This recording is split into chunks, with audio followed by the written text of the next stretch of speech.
Right, I just thought I'd do a quick video. Apologies for the sniffing, and I've got a tail end of a bit of a cold. So the last video was a bit of a problem. What can we do? Type thing. So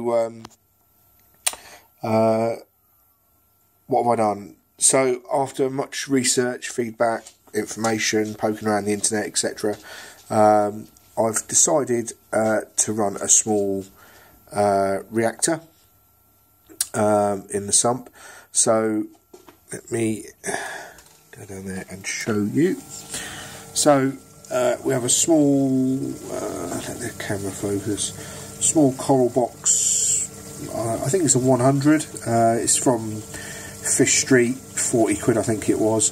Now, problem, I ordered it with the biopellet option, and the reactor came with no biopellets. So I get hold of the guys at Fish Street, who seems to be only one guy called Eric, but that's another story.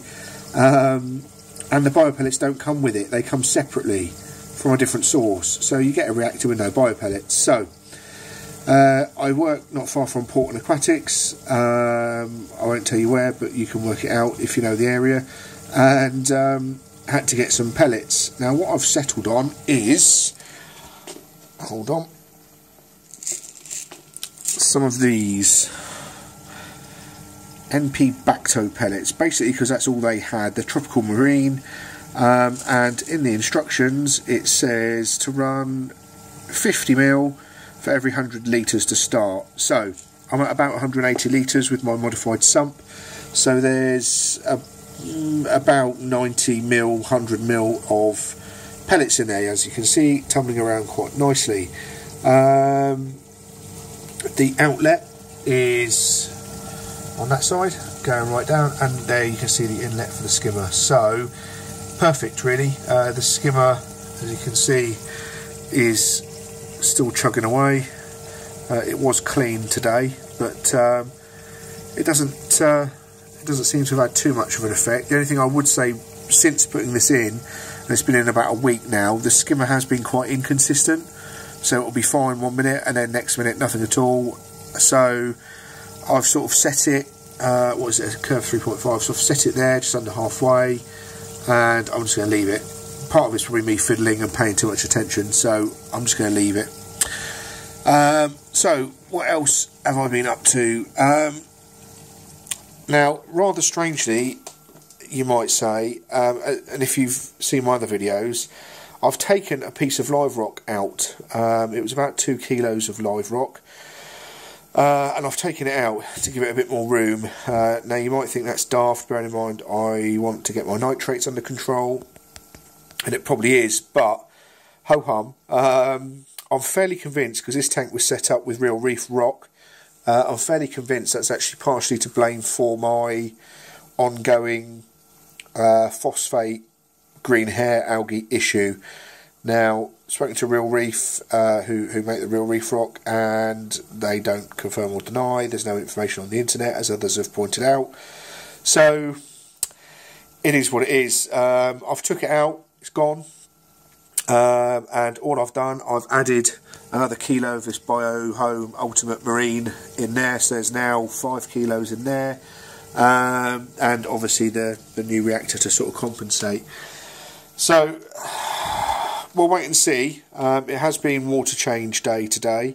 Apologies about the light, it's only just come out of moonlight and it's in sunrise mode, but I thought I'd do a quick video while I had 10-15 minutes. And yeah, I mean, with the exception of the green hair algae, which doesn't seem as bad, the positives I've noted since that reactor. So it used to be every 3 days. There used to be a pretty manky film on the back of the glass, and I used to have to like scrub it off, not scrub it off, but use the glass cleaner. This week, since that reactor's been running, no film, nothing at all. So it's obviously doing something. Nitrates, just after a water change I did this morning, are currently sat at 20 parts per million. So I'll keep an eye on that over the next week and see the fluctuation. I think I probably will end up with more pellets in the reactor, but for the time being that's where we're at, and I'll leave that for a week or so and see how we go. So another small change, I don't know whether you can see it, those 3 blue-green chromis, that used to be 6.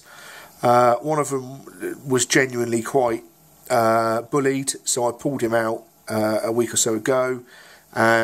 He never made it. I put him in his own quarantine tank, didn't survive, so he went.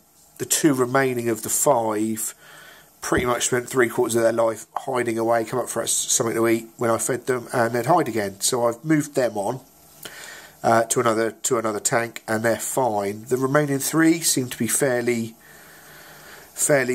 compliant. The little one at the front, ironically, the smallest of the 3, is the most aggressive, weirdly, but these 3 seem to get on okay. I don't know whether it's a male, female, lots of males, lots of females issue, no idea, but these 3 seem to have got a reasonable relationship, so they've stayed.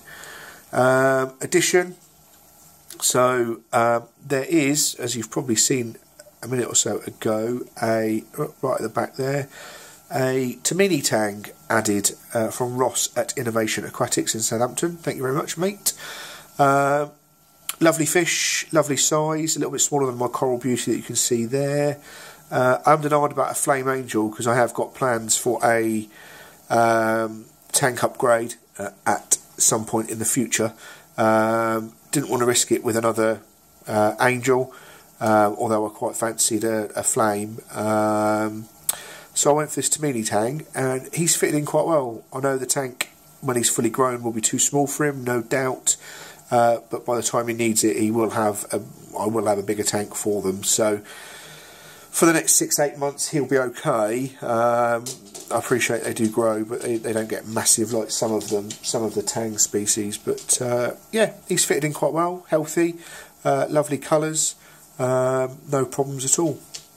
So other things I've noted, the torch coral, the heads are, this side is splitting. I don't know whether you can see it. It's definitely splitting, and it's not fully out yet because the lights haven't come on properly. But yeah, the corals are okay. The hammer at the back, that's a little 2-headed frag. He's recovered quite well. He went through a few weeks of not being very happy, but he's okay. The one thing I have had with this at the front is a nudibranch problem. I've been manually removing them. I have dipped it a couple of times, but I've been manually removing them, and I'm making progress. They are going down, but we'll have to wait and see where we end up. Hopefully, fingers crossed, I'm getting to the end of that. But the Gonopora, again, it's not fully open because the lights have only just really gone from moonlight to sunrise. But yeah, not when the lights are on fully, that's out and nice size, healthy, no problems. Even after having the scare stories of, you know, it can be a pain, they can be a nightmare to keep. Not found any of that. It's been fine. Yeah, so it's going okay. A bit more attention over the next week or so, and hopefully it will get to the point where I can just maintain it rather than, you know, spend loads of time on it, so to speak. But yeah, it's not too bad. It's no hassle. It's just an ongoing battle, and you sort of want to appreciate it rather than constantly battle it. But yeah, as always, I'll keep everyone updated, and if there's any comments, suggestions, opinions, feel free to post them, and I'll let you know how I'll get on with the pellets towards the end of the week. Thanks a lot. Cheers. Bye.